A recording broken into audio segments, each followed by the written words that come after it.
So we'll be moving to the next session, the technical presentations, technical discussions.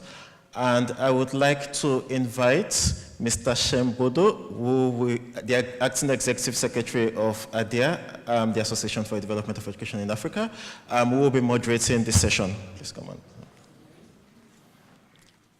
I think I can say good afternoon, ladies and gentlemen. We have a few minutes to the normal lunch time, but I'm hoping that you will give us some time so that we can have this technical session to completion.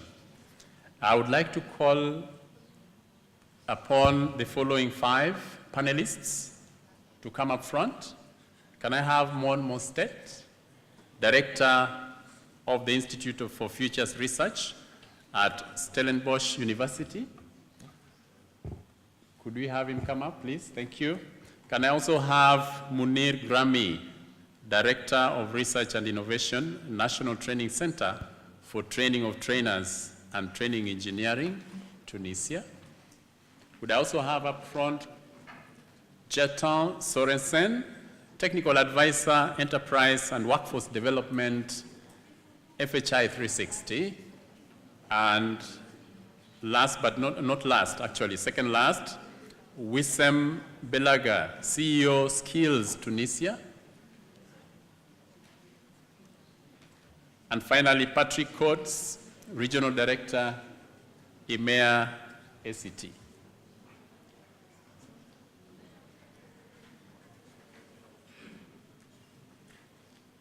So this session is called The Future of Skills and Jobs. Since this event began, we have heard a lot about youth, skills, jobs, future. So the key question is, do we comprehensively know the jobs that are going to come in the future? We have some ideas, but do we have it completely known that the holistic chain of jobs that we anticipate for the future? And if we know that, then can we then say that we can prepare our youth adequately with the requisite skills to be able to tackle those jobs? So I hope that through the presentations that is going to happen here, and of course the engagement of the audience, we shall be able to answer that question. So as I said, I have a rich panel of individuals. So we shall have, from the research perspective, we are going to hear from Mr. Mon Mostet, who is going to give us a presentation. I would like to warn the presenters that each presentation is only between 8 and 10 minutes. And I'm going to be very strict with time so that we can allow the audience to also engage with you. Otherwise, we don't want just to hear from the presenters. I think it is important that we hear from the audience. But of course, you also know that lunch is waiting. So we don't want to keep lunch waiting also. So you'll have strictly between 8 and 10 minutes. So without much further ado, I think we are starting with Mon Mostet. Please. Thank you. Thank you so much, Chair. What I thought I'd do, ladies and gentlemen, good afternoon, is just share with you so when people talk about technology, the robots are coming, what exactly are we talking about? What do we mean here?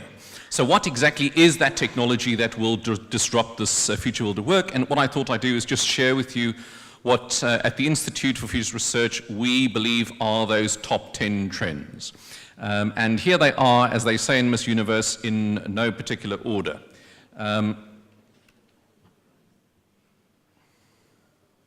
The first is, and perhaps we can get our technical man to help us out here.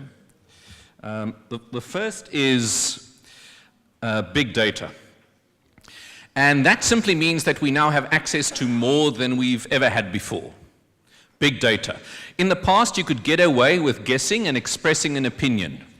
Now we've got big data. And big data means that we have a sample of hundreds of thousands of sources. So it becomes very difficult to say, I think.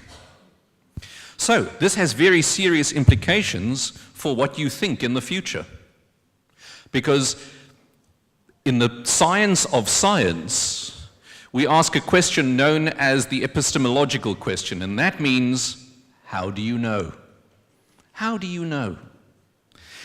And that will be a massive disruptor of work in the future, because in the past we could get away with having a strong opinion. Now we've got data. The second one there is what we call disintermediation, convergence, and sharing platforms. What we mean by that is that technology is taking away the middleman, or the middle person, to use a gender-neutral term. If you're playing the job of a middleman, you're out of a job very soon, because they'll simply put it on the technology platform. If you're just introducing one person to another, you're in trouble if that's your job. If you're just importing something so that you can export the same thing without adding any value to it, you're in trouble, because it will simply be done by technology. The next one there is artificial intelligence, robotics, machine learning, and related sentient and autonomous tools. In other words, not only are the machines coming, they are learning. And they are learning much more quickly than humans can learn. So they are absorbing the big data, they are learning, and they are creating disintermediation platforms. This has enormous implications for the future of colleges, schools, and universities, where we are still working on a first global industrialization model, where we are essentially trying to teach people facts. My 10-year-old cannot understand why he should go to school. That's not only because he's a hooligan, but also because he can Google and YouTube anything that the teacher has on her mind for the day. And I think he's got a point, and it's becoming much more difficult for me to convince him. The next one there is the Internet of Things, the Internet of Everything, and machine-to-machine learning. What this means is not only are the robots coming, not only are they learning, but they are talking to each other. Already, in many countries around the world, there are more SIM cards than there are humans.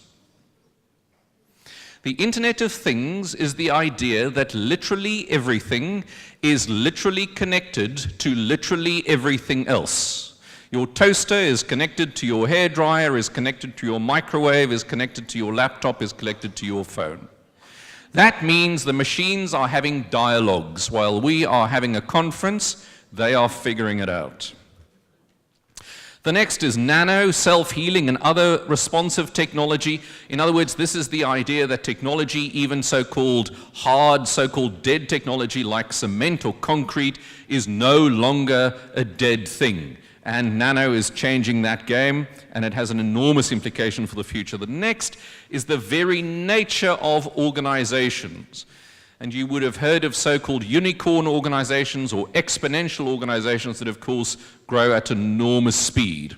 These organizations do not follow the typical trajectory of the first 3 industrial revolutions. They have a unicorn character, and that really puts the cats among the pigeons, especially for jobs in traditional industries. But, and here's a bit of good hope, exponential organizations offer enormous opportunity for jobs. So I appreciated an earlier comment that said, look, we need to create jobs, and exponentials are one opportunity for doing that. The next big trend is tele-mobile remote, and basically what that means is you don't need to be there. You don't need to be there. My son's question when I was coming to Tunisia was, why do you need to be there? And it's not so I can say something. That can't be the reason, surely, because there's technology that can do that for us. Remote means you don't have to be there. It means you can do anything from anywhere. The next is wearables and implants, and this is the idea that if you think your pacemaker is the latest technology, of course, we all know that very soon, and it's already the case, that medicine is implanted and a number of artificial organs are being implanted as we speak. Related to artificial organs, the idea of 3D printing or additive production, which has enormous implication for the traditional credit market in finance, for example, where we used to think of the home, the personal home ownership, as the #1 source of traditional collateral for credit. When homes can now be printed with 3D printing, it has an enormous impact on their valuation and problematizes the idea of credit. And then finally, security. And that is, of course, typically in that the diagram I gave you at the bottom there, both physical and cyber security, and it has an implication for your personal security, your property, whether that's your money or your physical property or your intellectual property, and your organizational security. So these are the top 10 tech trends when we talk about the fourth industrial revolution, according to the Institute of Futures Research. I don't have time, but I will say that there were two other things that I wanted to share with you if we did have the time. And that is, despite the fact, well, I have 5 minutes, that's fortunate. The good news is this. If you are doing anything that is repeatable, if you're doing anything that can be reduced into a 5-step process, your job is in trouble. Now, we can tell you that we have surveyed a huge number of people and tried to decode what they do for a living. And they always start off with, my job is very complex. Everybody we've ever interviewed starts with that sentence. That is their opening line. My job is very complex. The question is, how many of those are really so complex that they cannot be reduced into 7 steps? Obtain this information, decide whether that information is contained therein, decide which one weighs more, pick that one and send it to someone else. Wait for a response, make another decision, summarize it and forward it in the form of an email, a report, or a PowerPoint presentation. Very few jobs do not fit into those categories, which means if that's what you do for a living, you're in trouble. But here's the good news. Here's the good news. If you want to compete with a machine, the best thing to do is behave like a human. Thank you, Mr. Chair. Thank you, Mr. Mostet, for giving us a very good start and really showing us some of the future jobs, future areas that we need to consider, from big data, nanotech, 3D printing, etc., etc. That clearly has got implications on how the training will be undertaken. And even more complex, how do you train the trainers who will undertake the training? And this brings me to the second presenter, Munir Grami, Director of Research and Innovation, to probably show us the way on how can we change the whole training of the trainers to be able to prepare the youth for some of those future jobs that have been highlighted with the first presentation. So, please. My presentation will be in French. Bonjour, donc je m'appelle Mounir Grami, je suis ingénieur général et je m'occupe de la direction de la recherche et innovation, veille et études au Centre national de formation de formateurs et d'ingénierie de formation. Donc,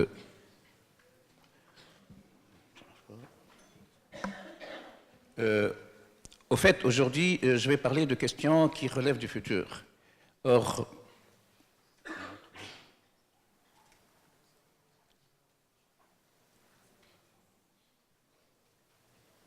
en fait, personne ne sait à quoi ressemble le futur et on ne prétend pas faire des prédictions du futur. D'ailleurs, ceux qui disent que le monde ne va pas changer, c'est aussi une prédiction du futur.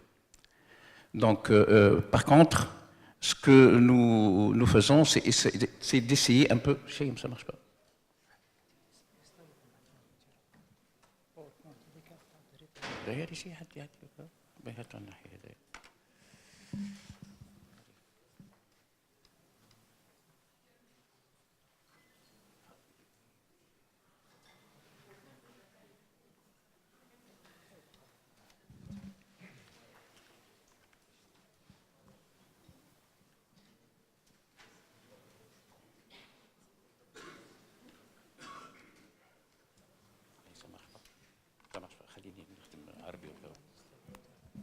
Je m'excuse, il y a un petit problème. Yes, you'll have to excuse us as we are grappling with technology. You can see how unpredictable even the future is. And so we need to be very careful with this. Voilà, c'est bon, je vois. But let's give it time. Maybe if the gadget is not working for moving from slide to slide, you can just use the arrows on the keyboard. You can use the arrows. Yes. You ready? Okay, good. Okay. Donc je disais que il est évident que le monde passe par des changements très visibles sur le plan technologique, économique et sociétal. Nous ne pouvons pas prédire le futur, mais au moins on est en train d'étudier quelques signaux, des signaux et qui vont nous dire des informations sur le futur. Et comme disait Ronald Coates, on va essayer de torturer ces informations, peut-être qu'elles vont nous avouer quelque chose sur le futur. Donc je vais passer très vite. Ces chiffres-là indiquent qu'il y a quand même quelques changements qui touchent le travail, qui touchent la vie. Un couple sur 6 qui se sont mariés, se sont rencontrés sur Internet. Donc il y a des bouleversements. Je ne vais pas répéter ce qui a été dit par monsieur Marne, mais avant tout, si on fait un petit constat rétroprospectif et très rapidement, donc on va essayer un peu de relire l'histoire de l'industrie. Donc il y a eu une première révolution industrielle et qui a duré 160 ans. Au fait, elle a marqué un changement sur la façon de produire et le remplacement de la force animale et humaine par la machine. La deuxième, qui a duré 80 ans, je n'ai pas beaucoup de temps, donc je vais passer très vite. La troisième, où la technologie qui prend en charge des robots primitifs et des algorithmes primitifs qui viennent supplémenter l'homme, elle a duré 40 ans. Et maintenant, avec ce que disait M. Mozert, donc il y a une convergence des technologies telles que l'électronique, l'optique, la mécanique, les fluides, la nanotechnologie, l'intelligence artificielle et tout, et qui a donné lieu à une autre forme de révolution un peu particulière. Cette révolution, donc, je vais prendre juste 3 paramètres. L'Internet des objets, et juste un chiffre, c'est que le nombre des objets connectés par personne dans le monde, il est en train de vivre un point d'inflexion à partir de 2015. Donc en 2020, il y aurait pratiquement pour chaque personne sur la planète 7 objets connectés. Déjà 2020, c'est aujourd'hui. Donc ça, c'est une information, un signal, ce qui fait qu'il y a un changement fondamental au niveau des emplois, du travail. Là, donc je vais passer.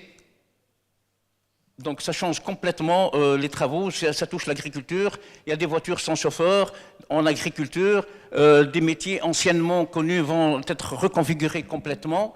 Le deuxième paramètre, c'est l'impression 3D. Et l'impression 3D, aujourd'hui, ça c'est une vidéo que j'ai préparée, je vais passer, mais elle montre qu'aujourd'hui nous construisons une bâtisse à 3 étages en l'imprimant à 3D avec un algorithme qui se situe quelque part dans le monde.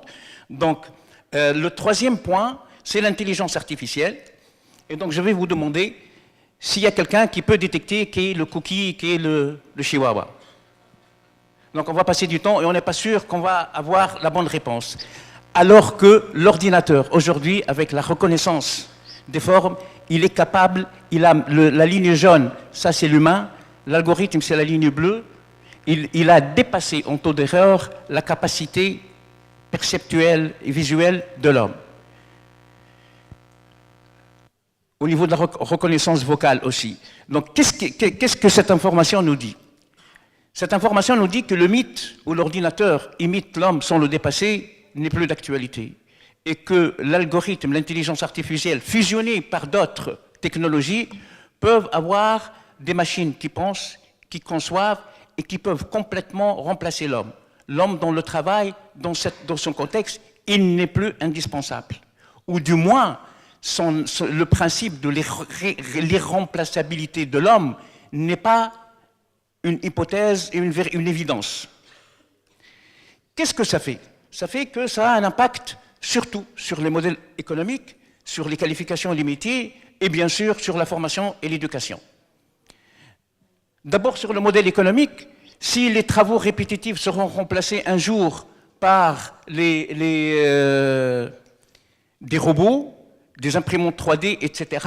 Donc par exemple, dans un pays comme le nôtre, qui base un peu ses politiques sur le offshoring, Est-ce qu'il n'y aurait pas un renversement et on va vers un reshoring? Les donneurs d'ordre, est-ce qu'ils continueront à demander du travail dans des pays comme le nôtre? Une première question, et il va falloir la prendre au sérieux. Donc je vais passer. Deuxièmement, ces deux personnes-là, ce sont des professeurs du MIT Sloan College, et ils ont fait des études et ils ont démontré que la croyance ou la croissance crée de l'emploi n'est plus d'actualité et qu'à partir de l'année 2000, la productivité, elle détruit les emplois, ou du moins les emplois dans leur forme classique. Ça, ce sont des indicateurs qui nous donnent... Combien? 5. Donc je passe très vite, et que ça fait aussi... les emplois, du moins dans leur version que nous connaissons, ne peuvent plus continuer, mais il y aurait d'autres métiers du type le data detective. Donc avec le big data, les entreprises dans la version industrielle classique qui va prendre une nouvelle forme 4.0, ils auront besoin quand même de gens qui vont analyser les données à travers les senseurs, à travers les business data, etc. Il y a des man-machine coordinators, puisqu'il y aurait une coexistence entre l'homme et la machine, etc. Ce sont des métiers et que le World Economic Forum dit que 65% de nos jeunes qui sont inscrits dans les écoles primaires auront des métiers qui n'existent pas aujourd'hui. Et que une deuxième information et un signal rouge, c'est que devant cette évolution technologique, nous risquerons qu'un jour, il y aurait 1% de la population mondiale qui possède la technologie, 9 à 10% de la population mondiale vont opérer ces technologies et les 90% restants de la population n'auront plus de travail. Donc, ça, c'est quelque chose qu'il va falloir prendre au sérieux. De l'autre côté, il y a la bonne nouvelle, c'est qu'avec l'apparition de ce qu'on appelle l'algorithmic matching. C'est quoi l'algorithmic matching? Au fait, c'est des jeunes, puisque l'organisation du travail hiérarchisée qui est exigée par le transaction cost, etc., n'est plus d'actualité, et on va vers un système très décentralisé et qui constitue l'économie de plateforme. Et donc, les jeunes aujourd'hui sont capables de trouver n'importe quelle application pour essayer de faire du peer-to-peer, des contacts, du one-to-one, etc., et créer de la valeur. Et que ça a donné un nouveau mode que c'est Marina Gorbis de l'Institute for the Future en Californie, elle appelle le socio-structuring production. Donc c'est des agrégations de micro-contributions dans de l'art réseau qui vont créer de la valeur et de la richesse. Ça, c'est la bonne nouvelle pour nous. Et ça a donné la création de nouveaux archétypes de travail. Et qu'aujourd'hui, il y a une tendance vers une ubérification du travail. Donc Uber que vous connaissez tous, et qui est en train de donner des services de transport, et puis maintenant c'est des services de restauration, Uber Eats, Uber Doctors, etc. Uber, c'est 75 millions de passagers, c'est 3 millions de chauffeurs. D'autres nouveaux archétypes de travail, c'est des micro-workers. Vous connaissez tous Upwork. Odesk, c'est des gens qui s'inscrivent et ils sont engagés pour une activité, une tâche bien déterminée, ils sont payés. Donc, nous parlons de 940 millions de dollars par an et nous parlons de 9,7 millions de freelancers qui sont inscrits avec pratiquement 180 pays. Fivers, etc., c'est la gestion des talents, mais ponctuelle. Il y a ce qu'on appelle les Amplified Entrepreneurs ou les Dream Builders. Et ça, c'est une information qui, à mon avis, elle va conditionner notre façon de concevoir l'éducation. Le Red Victorian, au fait, c'est un co-housing, co-working. C'est une auberge qui se trouve à San Francisco. Il y a les gens, ils vivent ensemble, mais ils sont là livrés à leur plaisir et à leur créativité et imagination dans un truc de collaboration. Et ils sont en train de créer une énorme richesse. Donc, qu'est-ce que ça dit? Qu'il va falloir nous préparer, aussi bien dans la version nouvelle de l'industrie, ou bien dans ces nouveaux archétypes de travail qui ont fait de sorte à ce que les gens deviennent non plus des nomades, mais des nomades avec un K Know, ça vient de knowledge, the nomad. Ils bougent, ils n'ont besoin que de leur smartphone et device. Et comme dit le dicton, nothing changes if nothing changes. Si on n'intervient pas, rien ne changera. Et donc l'intervention, c'est reconcevoir, à mon avis, réinventer notre façon, notre philosophie de l'éducation pour se confronter à cette nouvelle organisation sociétale, au fait. Et donc, à mon avis, les enseignements ne doivent plus être compartimentalisés. Donc les disciplines telles que la spécialité, moi je suis spécialiste en physique, je suis spécialiste en... Il faut complètement changer une organisation qui va bannir ce cloisonnement, parce que nous avons vu que la richesse, au fait, c'est la fusion de toutes les disciplines pour faire une nouvelle discipline. Le mythe de la spécialisation. Vous savez que notre premier réflexe dans la robotisation, on va dire on va former des ingénieurs. Mais on oublie que bientôt, il y aurait des robots qui vont concevoir des robots. Donc on n'a même plus besoin des ingénieurs, du moins dans leur configuration classique. On va revisiter, etc. Préparer donc je vais passer très rapidement. De toutes les façons, il va falloir préparer tout ceci. La résilience est une caractéristique très importante, mais surtout, il va falloir peut-être changer de paradigme de pensée pour développer une éducation et une formation qui s'appuie sur le principe de la passion et du plaisir, et non plus classiquement sur le principe du rendement. Donc le plaisir, chez les jeunes, va peut-être essayer un peu de trouver l'éducation du plaisir qui tient compte des préférences des jeunes et trouver une façon d'évaluer le plaisir, au fait, qui va dire, je clôture, que la formation et l'éducation, c'est un voyage, ce n'est plus une destination, et merci.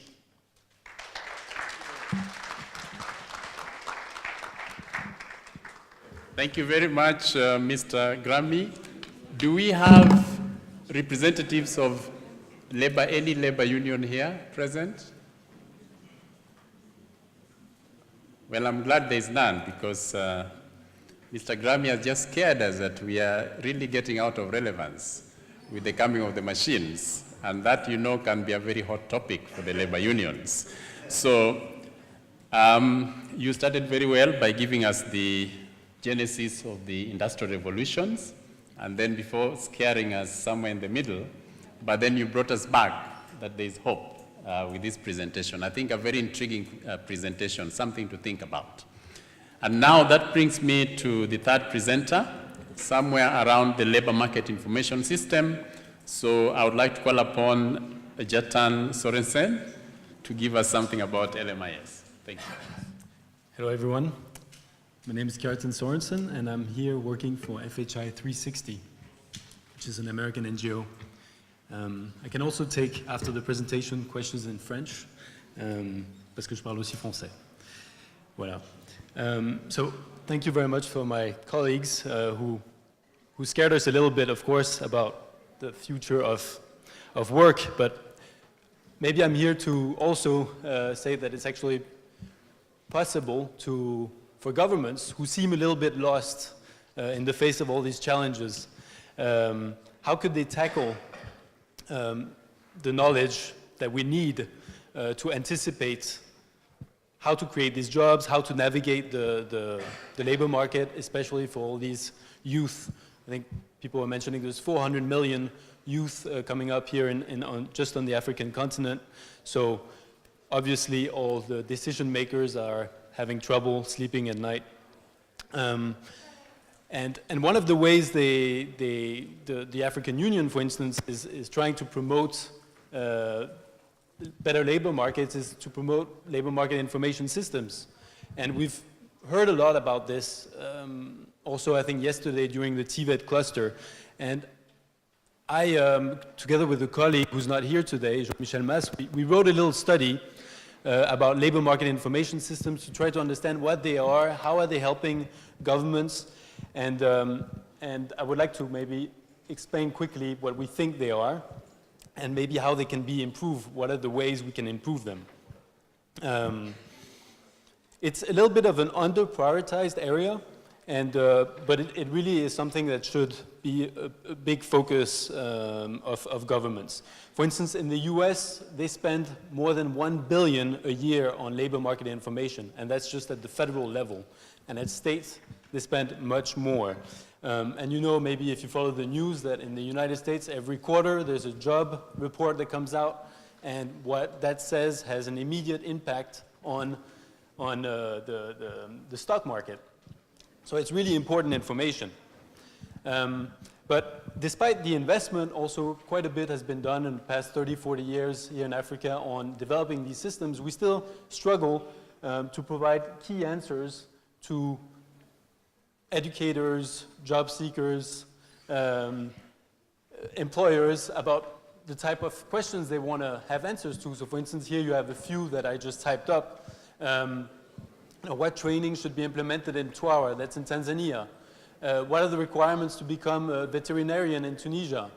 What are the profiles of the top 20 firms in Ouagadougou, Burkina Faso who are hiring? Do we need more plumbers here in Bizerte, which is in Tunisia? How do I find my electrician and how do I hire him? These are some of the questions that maybe a labor market information system should be able to address. So in my quick presentation here, we'll try to solve these three, address these three questions. What are labor market information systems? How are they important?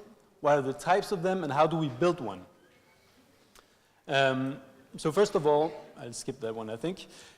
Labor market information system, they are for various key players. Of course, the employers, they're looking for the right skill.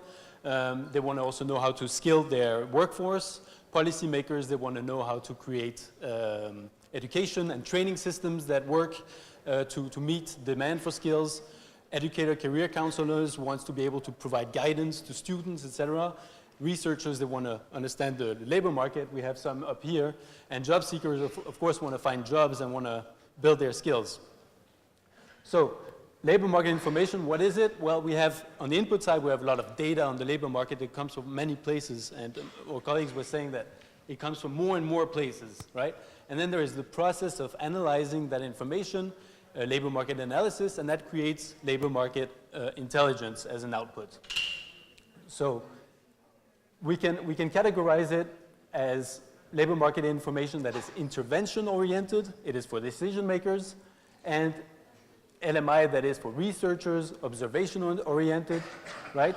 And then we have something that is supply-oriented for employers, employees and job seekers, and demand-oriented for employers, I mean. And the issue from the study of labor market information systems that we looked at around the world, and a lot of which in Africa, is that a lot of them are actually only concerned about the first two, the intervention and observation. That's what we call the data-oriented labor market information systems. They provide descriptive data, they capture present-time information, they're mostly about statistics, you know. Whereas what we refer to as a service-oriented labor market information system is about job matching, intermediation, providing advice, training, how do you get financial support, etc. Unfortunately, in most countries, these two systems do not talk to each other at all. So you have on one side, you have the statisticians working on one, and on the other side, you have maybe in ANETI, for instance, in the job centers, ANETI is the one in Tunisia, they're not really talking to the others. But that's why we're talking about an integrated system where you have, of course, better data that create better services, and better services provide better data. So how do we create a system that is dynamic and benefits all? So the focus, of course, has been, a lot of LMIS has been on the statistics, about information systems, so it's about IT, etc. And so a lot of people say, that's not for me, that's not very interesting. But what we want to focus on, that's why I'm putting up this definition here, is that it's about the set of institutional arrangements, about the system. It's about the network of information that governments help put in place to understand the labor market. So we looked at different countries, and I don't have a lot of time, but very quickly, what we noticed that advanced labor market information system all showed some key things. They're composed of several interconnected subsidiary information systems. They have a lot of different public interfaces that go into this information. They all contain well-developed job matching components, and they have labor market information at the local level, not just national, because it's at the regional, local level, municipal level that jobs are being created, right? And that a lot of partnerships underpin these LMIS. So this is just some example into some windows. One of the most advanced one we found was in Australia, and you can all go into these websites, and you can see how they're interconnected.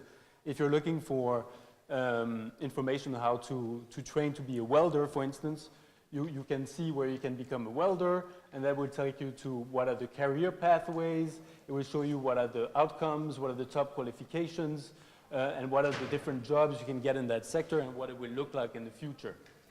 Right? I'm just going through this quickly. And then we have a case in Rwanda where they actually have something called labor market information system, but if you go on it, it hasn't really been updated in a long time. It's very statistics oriented. There are not a lot of services provided. So how do we transform a system that is often, we've seen here a lot in Africa, the LMIS is very thinly supported by maybe the National Statistics Office, usual, that has a little unit there. The focus is generally on broad statistical data that doesn't really have a big impact for the worker. There are no services. The private sector there is a complete monopoly by the state on LMIS. It's not open to others, to private sectors to contribute, to create that knowledge and that information. And of course, that leads also to a failure to incorporate the informal sector that we know employs more than 80% of people on the continent. So very quickly, how to evaluate a system? Well, you have a number of actors, and the more there are actors, the more in the system, the more they can connect, and the more links are created, and the more knowledge can be derived. So we created a typology, and Type 1, LMIS, it's only about data, there's only public actors.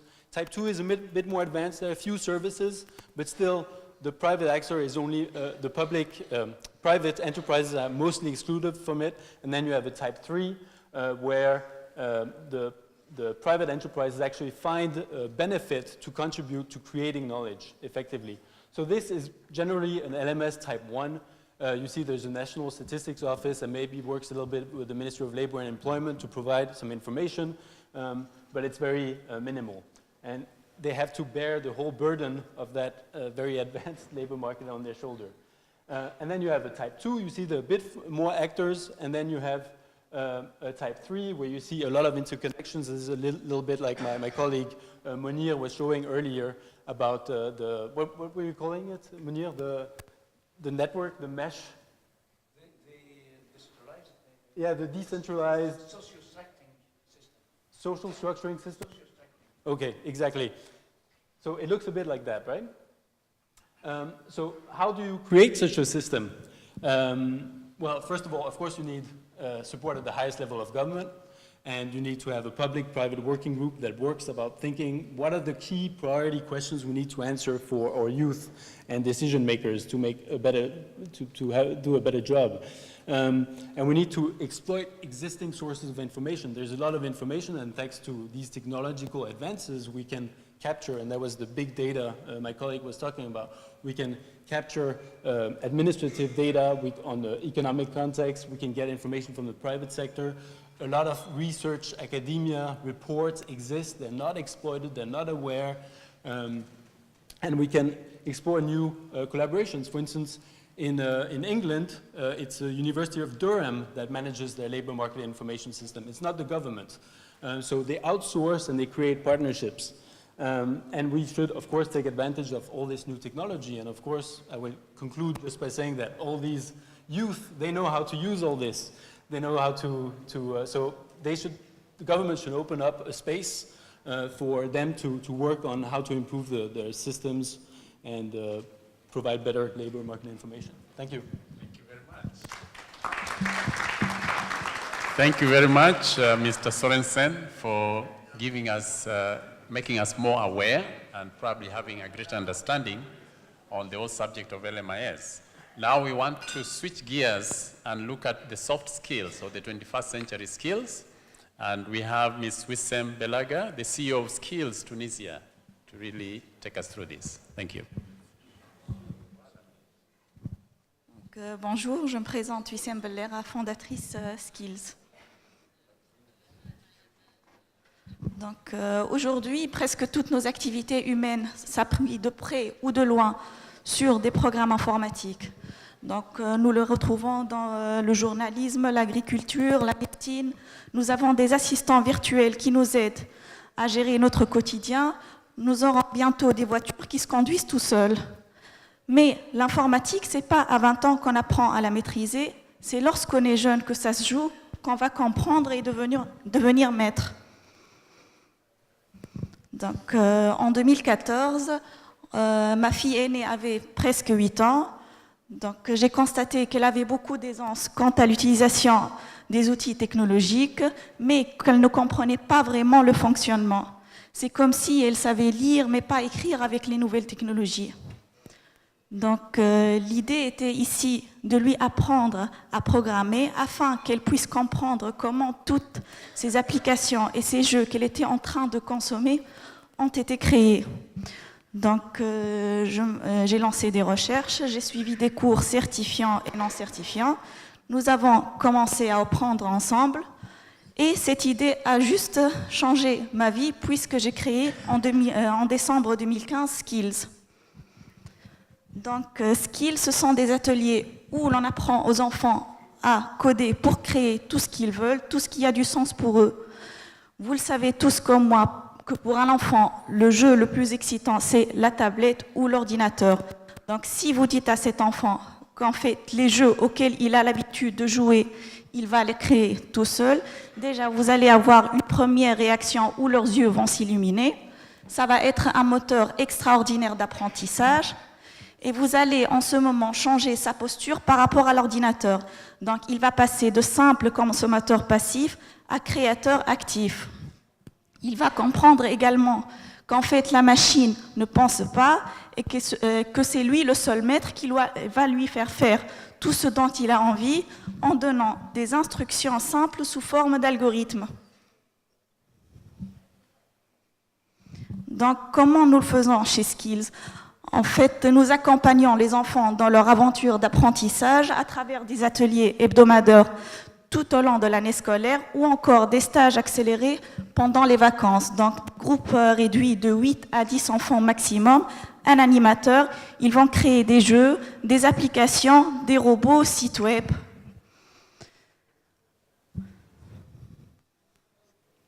Donc, en fait, ce qui est intéressant dans notre programme, c'est qu'il est pensé pour accompagner les enfants sur la durée. Donc, au démarrage, nous avons commencé avec des enfants âgés de plus de 8 ans. Cette année, nous avons ajouté un programme pour les 6-7 ans. Nous nous basons beaucoup sur une approche expérimentale. Donc, les enfants vont utiliser plusieurs kits de robotique ou encore d'électronique et nous mettons toujours à jour nos programmes. Donc, nos ateliers ont du succès parce qu'on s'appuie sur une vraie méthode pédagogique qui s'appelle la pédagogie active. En fait, on met l'enfant au cœur de son apprentissage. Donc, il va apprendre à mener à bien des projets, à réfléchir à ce qu'il veut faire, il va expérimenter, se tromper et acquérir les concepts de base à travers la pratique. Donc, ils vont également aborder d'autres notions transversales, par exemple des notions mathématiques ou encore physiques. Par exemple, pour créer un jeu vidéo, un enfant va être amené à déplacer son personnage sur les axes X et Y. Pour ajouter un score à son jeu, donc il va créer des variables qu'il va devoir incrémenter et décrémenter. Ils vont également parfois être amenés à simuler un effet de gravité. Donc, une question qui me revient souvent et que beaucoup de parents me posent, est-ce que demain, nous allons tous devenir des développeurs? En fait, ma réponse a toujours été non. En fait, ce n'est pas ça l'objectif. Mais en apprenant à coder, l'enfant développe un ensemble de compétences. Donc déjà, coder est une compétence en elle-même. Donc, les enfants vont être amenés à traiter des problèmes, les décomposer et les résoudre un par un. Ça va stimuler le raisonnement logique. Par exemple, si mon personnage touche le mur, il va disparaître. Donc, ils vont développer leur pensée critique et créativité, puisqu'à la fin de chaque activité, les enfants vont être amenés à rajouter leurs propres idées et construire de nouveaux projets. Donc, selon le rapport du World Economic Forum 2017, les compétences telles que le teamwork, puisqu'ils vont être amenés à travailler sur des projets ensemble. Donc, ces différentes compétences ont été notées comme étant le top 10 des compétences essentielles pour le 21e siècle. Donc, je vais finir par un chiffre. Donc, en 2030, 85% des métiers n'existent pas encore aujourd'hui. En fait, toutes les tâches qui peuvent être mesurées ou répétées vont être automatisées et remplacées par des robots, délibérant ainsi les humains, donc des tâches répétitives et sollicitant leurs capacités cognitives et sociales. Donc, et ce sont des capacités qui dépassent celles des machines. Donc, nul ne peut prédire ce qui va se passer dans 10, 20 ou 30 années.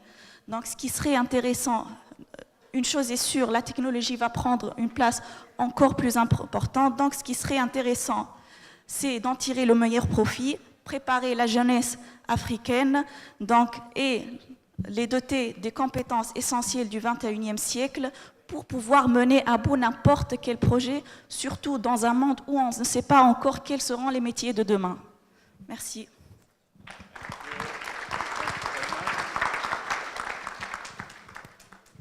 Thank you very much, Ms. Belaga, for that interesting presentation. Now the final one is going to be from Mr. Patrick Coates, the Regional Director, and I think you're going to talk to us something about foundational skills. Okay. What I'm just going to do is just give a brief chat now while we're waiting for the technology to sort itself out. I work for a company called ACT in the US, best known for the standardized tests that we deliver for college admissions. You've probably heard of SAT, but we are twice the size delivering the assessments. Now, around 25 years ago, as an organization, we were very much focused on college readiness for students. We then realized that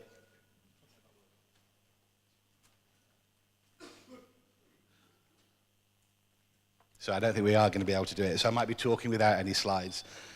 We actually went out and realized that we wanted to fulfill the need as well for career readiness for students as well. So being an organization around for 60 years, we've got a lot of psychometricians, a lot of researchers. We went out and looked at what were the skills or competencies required for people to be able to be effective in the workplace.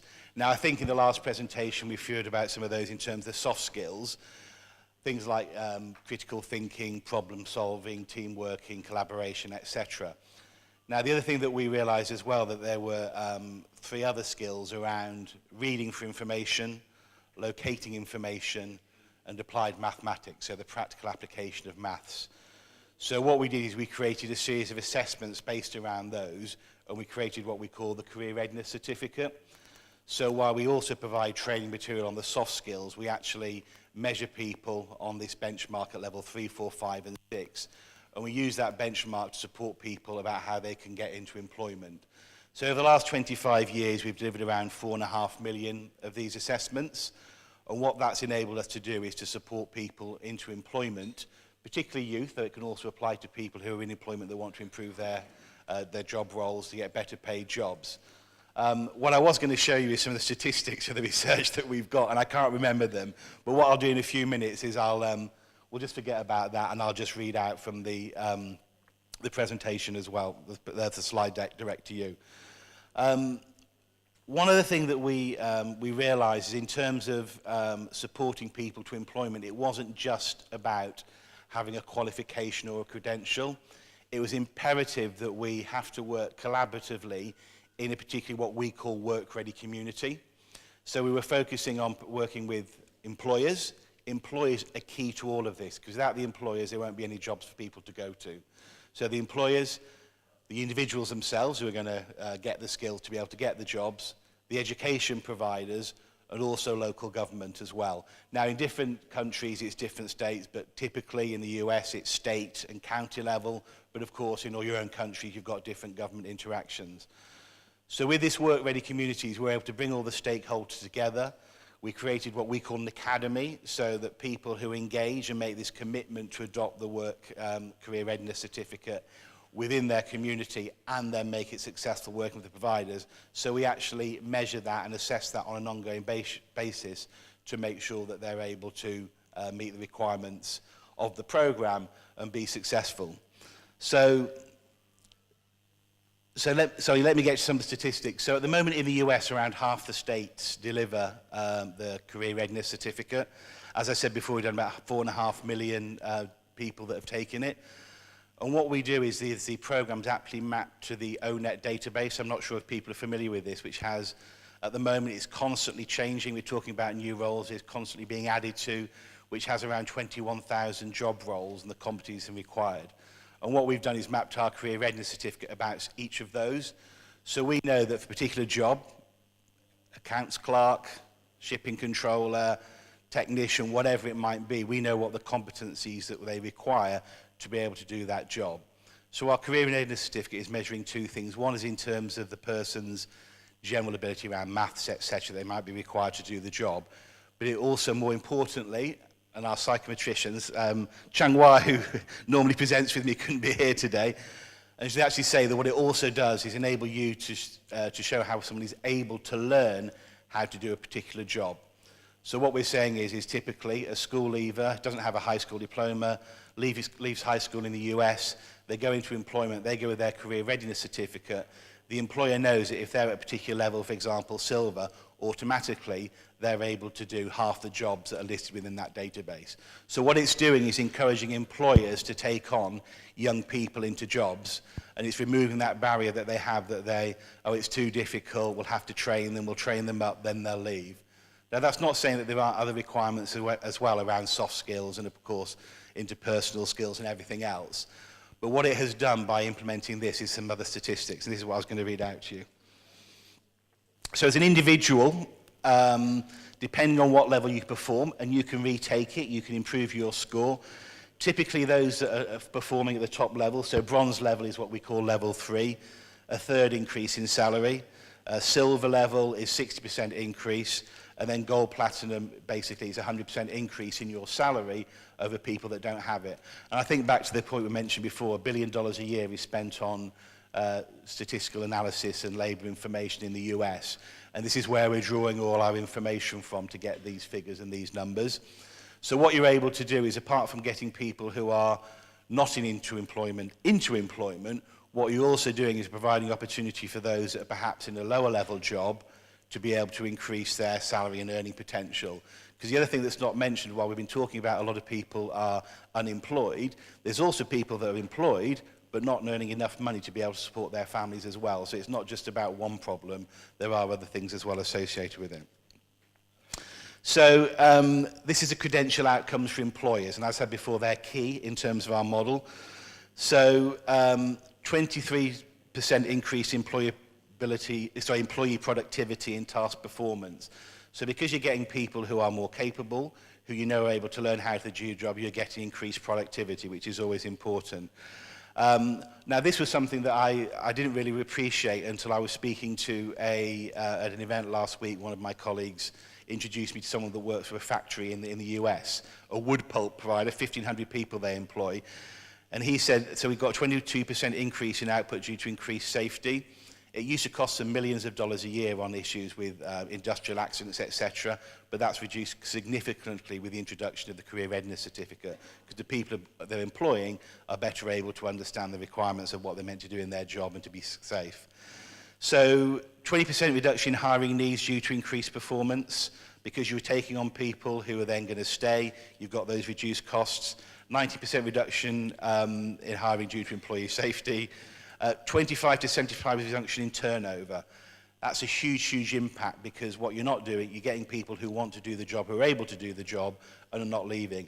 And again, a construction company I know that have ended up sponsoring in the county where they are in the US, they've said to all the high schools in their area, if any candidate gets a level 5, so a gold certificate, they will guarantee them a job. And that's a real incentive for someone in those high schools to work hard to be able to to guarantee themselves a job, and it would be a much better job than perhaps they would have got if they were only at a silver or bronze level.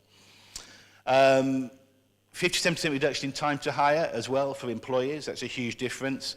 50% reduction in training time as well. Again, because these people are more competent, more able, you're able to train them much more quickly.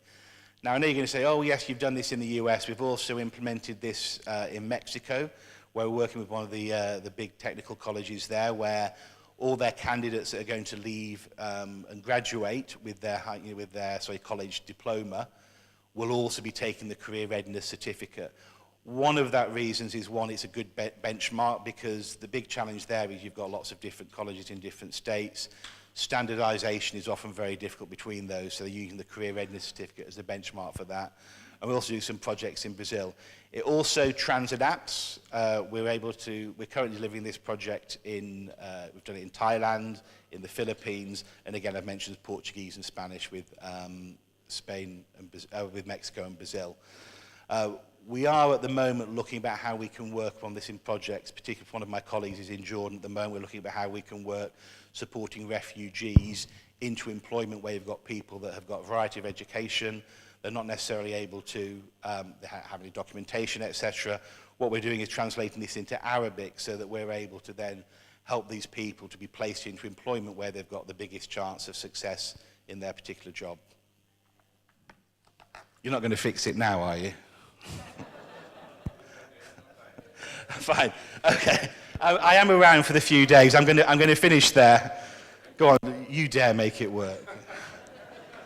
So I am around. So please just stop me, and I'm willing to have a chat with people. Thank you very much.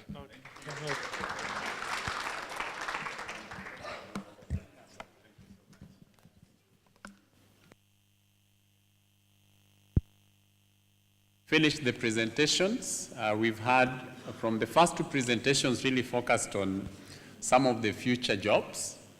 Monstead went into highlighting some of the jobs, and then, of course, Grammy came in and gave us a bit more detail on some of those jobs, including the history of Industrial Revolution.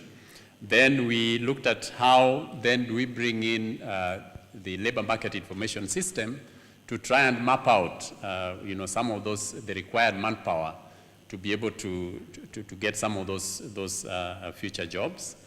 And then we had Ms. Pelaga coming and giving us a practical example of how ICT can be introduced at a very early age. And then she gave out some of the 21st century skills. Then we had Mr. Coates looking at the whole area of career readiness certificate and the link to productivity. So I think we have a rich menu, which then can now give the floor a chance to maybe make comments or ask questions to the panel. We'll try and pick as many questions as we can. Maybe we have about 10 minutes, 10 to 15 minutes. So okay. Now when I say you are number one, you retain your numbers, because I will not be able to remember your name. So you are number one. You are number two, number three, number four, and we round it up there. So please go, number one. Can I speak in Arabic? Is there a translation for Arabic? Oh yes, go ahead. Yes. الدكتور حريوي أستاذ المعلوماتية في كلية العلوم الإدارية جامعة عدن الجمهورية اليمنية. أنا أحب أحيي كل المحاضرين الكرام الذين تكرموا بإعطاء مداخلات يعني رائعة حول ما يشهده عصرنا وعالمنا الحالي من ملامح وتجليات الثورة الصناعية التكنولوجيا الرابعة. وقد يعني أغنوا هذا الجانب بشكل كبير جدا. أنا تابعت باهتمام مداخلاتهم القيمة. أنا أريد فقط أن أسأل المحاضرين الأجلاء حول الجوانب القانونية والأخلاقية لهذه التجليات فيما يخص البيج داتا، استخدام البيانات الضخمة الشخصية لسكان العالم الافتراضي، لسكان العالم الرقمي الذين يبلغ عددهم اليوم ما يقارب 4 مليار مستخدم. هنالك في العالم الواقعي ما يقارب 7 مليار و600 مليون نسمة، انتقل منهم ما يقارب 4 مليار مستخدم. لا أقول نسمة لأنه يوجد هنالك كثير من المستخدمين مزدوجي الشخصية، ونحن كلنا نتابع ال50,000. Thank you. I think they've got your question. Thank you very much. Can you please try to be brief? Number 2. Can we pass the mic round, please?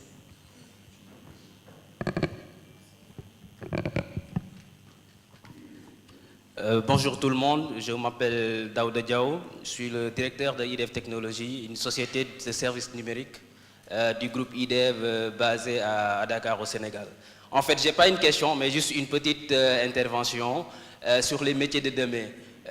Moster en parlait tout à l'heure, je voulais juste intervenir sur le big data. En fait, c'est vrai qu'il n'y a pas encore une définition académique du terme, mais comprenons que par exemple, c'est un ensemble de données volumineux qu'aujourd'hui, les outils classiques que nous avions, les outils de gestion de base de données et de traitement de l'information, ne sont pas capables en fait de travailler et de traiter en fait. Et c'est pourquoi aujourd'hui on parle de cette explosion des données numériques. Et dernièrement, on a dit que les 40 dernières années, il y a eu plus de données produites que depuis la création, depuis le début depuis notre histoire en fait.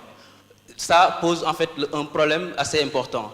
Le problème c'est quoi? Comment les jeunes pourront se retrouver dans ce volume important pour la recherche, pour trouver en fait l'information utile, d'où la naissance d'une nouvelle discipline qui s'appelle la data science, qui parle de nouvelles disciplines, parle de nouveaux métiers, qui est le data scientist. C'est pourquoi il est important, en tout cas dans nos programmes actuels, essayer d'intégrer cela pour permettre à ces jeunes de demain de pouvoir avoir assez d'outils pour pouvoir visualiser, pour pouvoir récupérer l'information utile dans cette data bank et pouvoir faire des prévisualisations, pouvoir faire des prédictions, etc.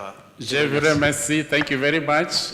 You started with a comment, you made it into a question, and then I believe you probably provided the answer. Number 3.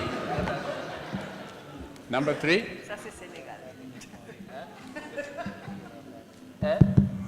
I thank all speakers about the topic, and my concern is about the impact of the new technology for our security and our security of the world, and about our saving our lives, because this technology now is going also in other directions where it's interfering in our security by using drones and using even the robots in the military, and we heard that huge research are going in this direction. Somewhere, one country in the world will nearly launch the first military brigade, which is contains of army of robots. So we are really at risk. Are there any control from the human being to control these industries and this technology for our future? It's very important to raise this topic as well. Thank you. Thank you very much. Number 4. Microphone, please. Thank you very much. My question is thank you to all the speakers. My question is directed to the panelists that spoke about standardized testing. So I have a couple of questions. The first question is, your test right now, do you feel it, you say you've been doing it for the past 30 years, do you feel it's perfect? Does it properly assess retention as opposed to application? So does it assess my ability to remember what I know, what I was taught, or what I know, or my ability to apply this knowledge in a class or on my job? Secondly, does the assessment location specific? So you mentioned other countries apart from America where these assessments currently work, but have you done any work in Africa or in its environs that allows us to see if this is generic or specific? Yeah, that's all. Thank you very much. Oh, thank you. I was a bit afraid you were going to go up to 6. So let me turn over to the panel. I think you have probably 2 or 3 questions and maybe a comment. And I suppose any of you can start. Do you want to start? We have a question on the legal and ethical repercussions on the use of big data. There was a comment about big data, which I believe the gentleman also answered, but you can give a comment. And then we have the impact of new technology on global security, and what are some of the controls that can be put in place. And then 2 questions about standardized testing, the quality of assessment, and then the expanding the location beyond America, and covering whether you've covered US or its environs. So please, anybody want to start? Kindly. Thanks very much. I'm sure we each have about 2.5 minutes or so. Just very quickly on the legal ethical question. It's a paradigmatic question. We call it the axiological paradigm. And the biggest thing that we've discovered there is that we're entering a new social contract. And in that social contract, I'm willing to surrender some of my privacy. And why would I do that? Because I'm expecting you to do the same. And that means that I can somehow enhance the quality of the service I get, but it's a very delicate dance. All these things, of course, are related. It is very much related to security, if I can just jump there. And in terms of legal controls, the legislation is miles behind. Miles behind. And I think that you're right, that that's a very serious concern that legislators have to pick up very quickly. And then just very quickly, finally, on big data. You're absolutely right that we are overwhelmed by big data. Even in an academic institution, selecting what informs the curriculum is a very difficult decision, given that you have so much information. But just very quickly, for us, data is really the starting point. There's one framework that some of you will be familiar with, which says how do we process that so that the data becomes information, it informs us. How does that information enhance our understanding so that we can comprehend the world? How does that understanding enhance our wisdom? And then finally, in terms of big data, I think it is time at some of our academic institutions that we start to make some of the implicit skills more explicit. And what I mean by that is that we expect that very soon universities will have curriculums that will have as formal modules, because of the overwhelming amount of big data, things like curiosity. Imagine having a class in curiosity at 2 o'clock in the afternoon. Imagination. Why is curiosity and imagination so important? Because it's moving so quickly. If you're not curious, you're behind. We will have also formal modules in inventiveness, because otherwise you will be overwhelmed by what's already there. You have to invent something that works for you, and we will have to have something on anticipation and autodidactics. In other words, the ability to learn on your own, because the professor has no chance of keeping you up to date.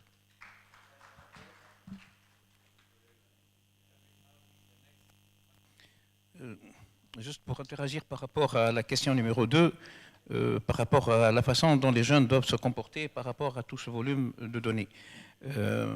Bon, je n'ai pas eu le temps de terminer par rapport aux recommandations que je devais faire pour les systèmes éducatifs, et que je disais que nous devons réinventer notre vision de l'éducation. L'éducation, il y a un courant qui s'appelle le courant connectiviste. Au fait, c'est une théorie qui vient après la théorie socio-constructiviste que nous croyons pour une vérité absolue pour le moment, et la théorie connectiviste dit que la connaissance, elle se situe en réseau, elle ne se situe pas uniquement dans la tête des gens, et que ces réseaux, les nœuds, sont des individus ou bien des machines. Et que ce qu'il faut faire dans l'éducation, c'est reconcevoir l'éducation de telle sorte à ce que les jeunes vont apprendre à pointer à l'information au bon moment, dans le bon contexte, l'utiliser et ne pas surcharger leur cerveau par des informations inutiles. Et à mon avis, cette théorie, nous avons tout intérêt à commencer déjà à l'adopter dans nos programmes, nos curriculums et nos pédagogies scolaires et de formation. Merci. Juste pour rebondir sur la question sur l'explosion des données et faire le lien avec ma présentation, je pense qu'il faut, vu qu'il y a tellement d'informations, il est important de sortir de ce mirage dans lequel les États se trouvent, où ils pensent qu'ils peuvent avoir le monopole sur la création d'informations, notamment sur le marché du travail. Et il y a tellement d'informations, il s'agit maintenant pour les États de s'organiser, pour orchestrer toute cette information, pour créer un espace pour que ces différentes instances privées puissent disséminer l'information, au profit de leurs utilisateurs. Donc c'est vraiment ouvrir cet espace, je pense, qui est vraiment crucial. Et bien sûr aussi la gérer et la paramétrer, trier, interdire parfois. Ce sera plutôt ça le rôle des États, je pense, dans le futur. Merci. Which question should I answer?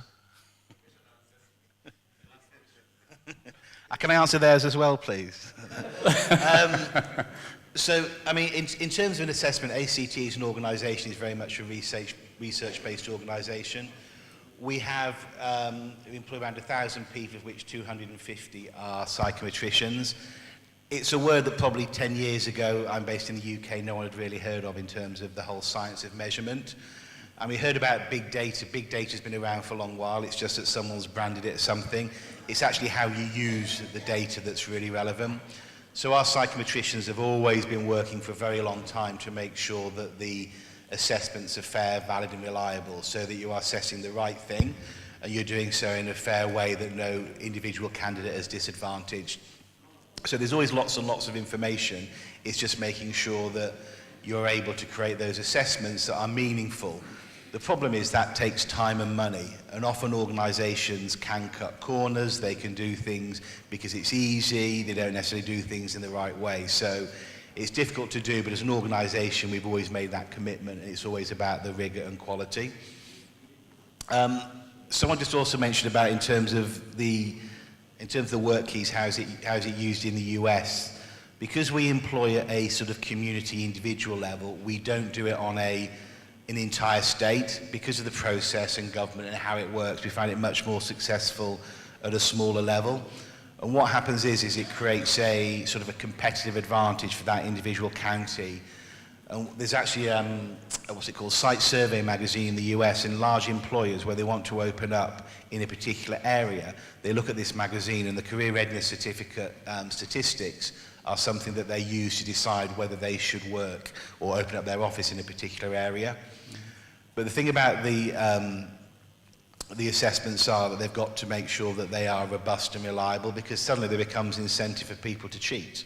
So you've got to make sure that you have the security and integrity of the test in place. And we found that with other exams as well. So it sounds very, very simple, but you've also got to make sure that it's very robust and reliable. Otherwise, you lose credibility. And as we're trying to do more and more work internationally, if we lose that credibility, the whole program is tarnished. Mm-hmm. Thank you very much. Do we have any other questions from the floor? Number one? Any other? Okay, so we will have the lady rounding up our question session so that we can wrap up. Thank you. My question is regarding the LMIS, the Labor Market Information System. Mm-hmm. So I would like to know who should initiate such initiative, and also what are the KPIs, the performance indicators to measure the efficiency of the system and the impact? Thank you. Thank you very much. That is a straight question on LMIS. Who should initiate, and what are some of the KPIs? If you can, I think the microphones are all gone. Okay.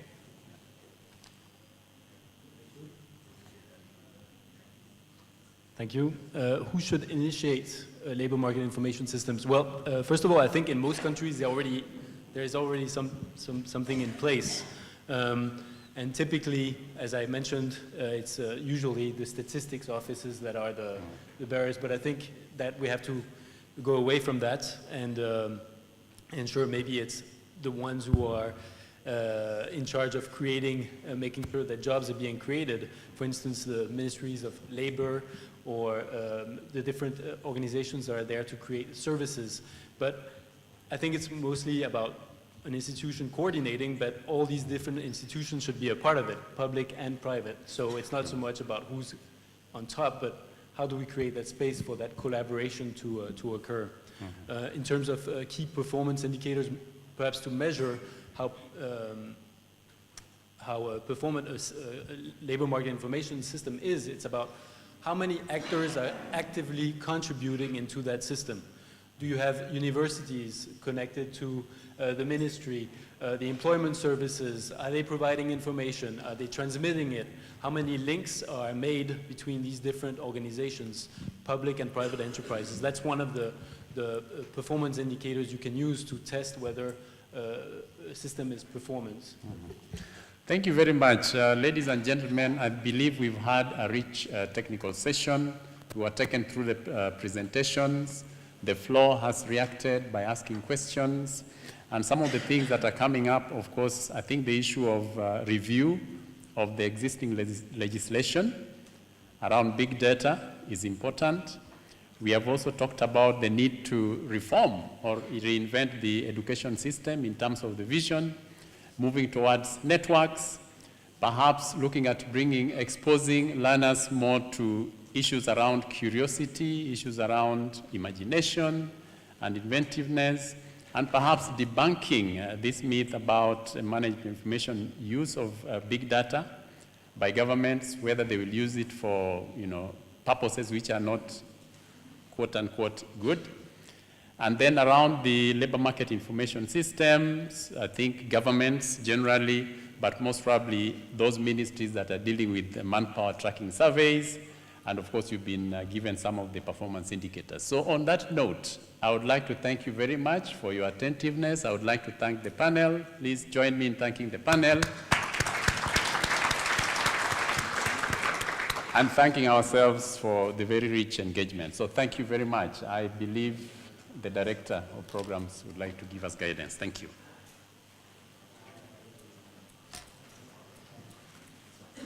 And thank you very much to the moderator, Mr. Bodo, for the engaging session. A couple of things we've learned from the session. A lot of gloom. We're all going to lose our jobs very soon. But also there is some guidance as to where we might be going to, and there are steps that we should take to get there faster. We will break for lunch now. Lunch is served in the restaurant, and we will be back in 1 hour to look at the topics more concretely around youth and how we can harness the creative energies of young people. Thank you very much.